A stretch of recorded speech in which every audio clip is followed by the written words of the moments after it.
Hi everyone, I'm Donna Stellhorn, your practical astrologer, and today we are talking about the full moon. It's on May 12th, it's at 22 degrees of Scorpio, and this full moon makes a trine to the North Node and Saturn. What does this mean for you? That's what we're going to talk about.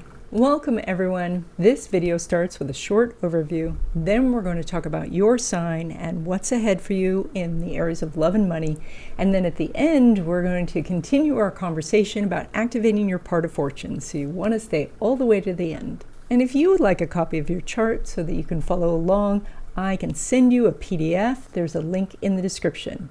All right, let's take a look at this full moon chart. This full moon makes a trine to the North Node and Saturn. Now, North Node and Saturn have been traveling together for a few weeks, and this indicates generally that you've probably been struggling, that this is like walking up a steep incline. Now, as we get to this full moon energy, things are going to stabilize, but right now you're probably listening to this video before the full moon, so you're probably not having a walk in the park, but more like climbing the Alps. Now, I expect this full moon to bring us some calmer energy. This would include a quieter stock market, better job opportunities, and opportunities to connect with people in general. So this is kind of like the part of the roller coaster where you are in the flat area. It doesn't mean that this ride is over. There's going to be some excitement and unexpected drops in the future. But right now we have some calmer, stabilizing energy ahead. Now, full moon energy in general is a time where we pause. We look up to see the bright moon in the sky, and we are now going from a time of tending all the plants to harvest. But just before the harvest, there is a time where we can take a breath, and that's what we're in now. We did this energy once before, and that was in September 2013. So you might want to look back and see what happened around then and how that might have been a turning point where things became more stable. Now, of course, that's not for everyone because everyone's chart is complex, and so different aspects happen at different times. So you may say, no, that was a really difficult time. And so you might find that you need someone to look at your chart specifically to say whether this is now going to be a calmer period. And that's why I do readings. There's a link in the description. I also put out a newsletter, and that comes out every week, and that has more information about what's going on for the week, as well as some thoughts I have, etc. So that's free. There's a link in the description. Okay, Taurus, when we look at this full moon energy for you, making that trine to the North Node and Saturn, it looks like it's time for you to get out into the world and start sharing and connecting about your experiences and your knowledge and your abilities. And as you do that, then you can find people who are going to be helpful for you. So this is about going into groups and maybe rejoining an organization, maybe going online and doing like a Discord or a Facebook group. But more you can do in person, that would be good, because then you're really connecting with the people on, multiple levels, intellectually and spiritually, etc. So, but this is the way to get opportunities during this full moon time. Now, when it comes to relationships, specifically new love and new friendships, the Mercury's making a semi-sextile to Venus, which gives you an opportunity to meet people who you might not connect with otherwise. So this is when you put yourself in new circumstances, you might find that they did as well. Like you're both the new person in the group, or the new people in the group, and that gives you some common ground to start with. So the semi-sextile says that you have to get over that small hurdle, the small hesitation, that thing that makes it so hard to get out the door. So, but once you're out the door, then things go well. So think of this as you're gonna feel a little resistant to doing this, but there are benefits. Now, when it comes to existing love relationships, Venus is making a sextile to Pluto. So there is this opportunity to come together to work things out. The sextile is such a lovely energy because it is where two people bring their different skills to a situation and things can be worked out. So this is the best time to bring up issues that you have in the relationship, things that you want solved, or to come together as a united couple so that you can deal with something that is external to the relationship. Now, when it comes to your money, you pull money from Mercury, which is in your own sign of Taurus. And so you are now the source of ideas and money. And that means that the things that you have worked out in your life, or the things that you're working on in your life, could be money-making factors for you. So thinking of what irritates you, what problems you're trying to solve. Other people are trying to solve those problems too.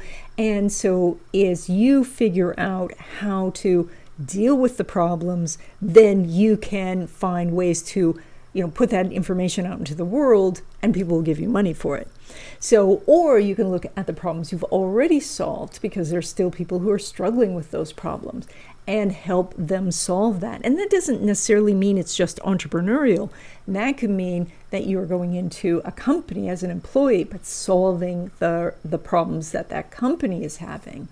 So, and so these are the opportunities. And by the way, if you feel like, oh, that makes no sense for my chart whatsoever, it's probably that you have some unique aspects that in your chart that are being activated right now. So consider having a reading. There is a link in the description. Now, when it comes to money from business or from investments, Jupiter is still in Gemini, which is ruled by Mercury, so therefore you have a hidden aspect. So you've got a connection here, and you still have it for a little while, so you want to capitalize on that. That means that there's all these opportunities out there, but it's going to take a little bit of investigation, and you have to do the investigating because now Mercury's in Taurus. So it's necessary for you to say, what am I interested in? And that could be in business, could be in investments, and then start to do some of the research, narrow down your questions, and that will help you find the answers. Now, when it comes to money derived from career, so that would be a paycheck, Mercury's making a semi-sextile to Neptune. So there is a little bit of, there's a little bit of a hurdle that you have to do to get what you want. So if you're asking for a raise, they're going to say, oh, but we need you to manage this team or manage this project or work this different shift maybe for a little while. But it's not a huge change. It's just like a little hurdle that they're going to ask for. So, and if you want to shift that energy, what you would do is you would ask for a couple of different things. Like ask for the raise and for them to do something else for you. So you could ask them to jump the hurdle. That might work, but it's most likely that if you ask right now that they're going to say, yeah, but we have this one little thing that we want you to do. So this is the third section of this video, and I have a couple of announcements, and then we're going to continue talking about activating your part of fortune. The new month wishes class is on the first day of the month at 12 p.m. Pacific time. There is now a much easier way to register for this class, so if you want to take this class, and it is a free class, click on the link in the description to register. And in this class, we're going to talk about the energies for the month. We're going to write our wishes together, and then we'll energize them together. And I know that oftentimes people can't take the class because of scheduling conflicts or time zone conflicts. So if you're interested in this class, sign up anyway, even if you can't attend, and you will get a list of how to do the wishes and the wishes specifically for that month, and also how to energize it with us. So even if you can't attend, sign up. We want to have everybody doing this at the same time. And in May, I am teaching a class on finding the best day to do anything. This is based on 5-element Chinese astrology, but you don't need to know anything about Chinese astrology to take this class. The system is quite simple. And so this class is also part of a summit where there's going to be lots of people talking about really interesting things like altars and spirit animals and connecting with the elements and all of these things. So registration for the summit is free. There's a link in the description. And finally, if you would like to support this channel and astrology in general, you can hit that join button and join the channel. That would be great. The link is right by the subscribe button. So a couple of weeks ago, we started talking about how to activate your part of fortune. And in that episode, we did your part of fortune with a crystal. And so those crystal links are still in the description. And so if you missed that, you can still find the crystal that works with your part of fortune. Today, we're going to talk about the sign your part of fortune's in and how to activate that energy. And if you don't know what sign your part of fortune is in, I can send you a PDF of your chart. There's a link in the description. Now, it's quite likely that your part of fortune is in a different sign than your sun sign. And so unless you're a triple, like you're a triple Taurus, then you are going to have part of fortune in Taurus. But most people have their part of fortune in a different sign than their sun sign. And so that means that you can activate that part of fortune by focusing in on the energy of that sign. Now, the reason your part of fortune is in a different sign than your sun most of the time, and is because that the part of fortune is made up of your sun, moon, and ascendant. So your sun is your ego and your identity, and the moon is what you need, what you crave, and it's a really strong motivating factor in your life. And your ascendant is how you present yourself. So if your part of fortune is in Aries, you need to take action. And that's very different than just being busy. That is taking a specific action, no matter how small that action, that moves the needle towards your goal. So that can be something as small as looking up some information or reaching out to someone and contacting them to ask a question. Just doing something to move it forward starts to bring you luck. If your part of fortune is in Taurus, you are manifesting luck and opportunities by deciding what you want. You know, a lot of people tell me they want, like, I want $1 billion, but they don't actually want the hassles, the notoriety, and the responsibilities that come with having $1 billion. And so they both want something and don't want something, and so their wish gets canceled out. So consider manifesting smaller things and get the practice down of how you can wish for something and have it come to you.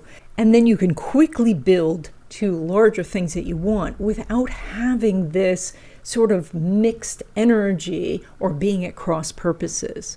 So start with things like a parking place, money to buy an item you want, or someone to give you a gift. If you have part of fortune in Gemini, opportunities come through communication. And so that is, you ask people for what you want and you will start to receive. Now, you're not going to get a yes from everyone, but as you ask, that's going to reverberate through the universe, that energy. And so you're going to see that you start to get more and more opportunities. If you have part of fortune in Cancer, you tend to manifest your luck through others. And that is when you ask for a benefit for someone else, then you both receive. And so think about something that your family wants, your kids want, someone in your community, a close friend. When you think of what they want and you look to manifest that, you get the abundance as well. When you have part of fortune in Leo, you do, like the Cancer energy, you manifest well for others, but also, though, you manifest when it's fun. Like when you can think of something that's going to be fun for you and people that you love, you will manifest more things. So consider not just going to events, but putting on some events where you are social and connected, and you will find tons of opportunities that way.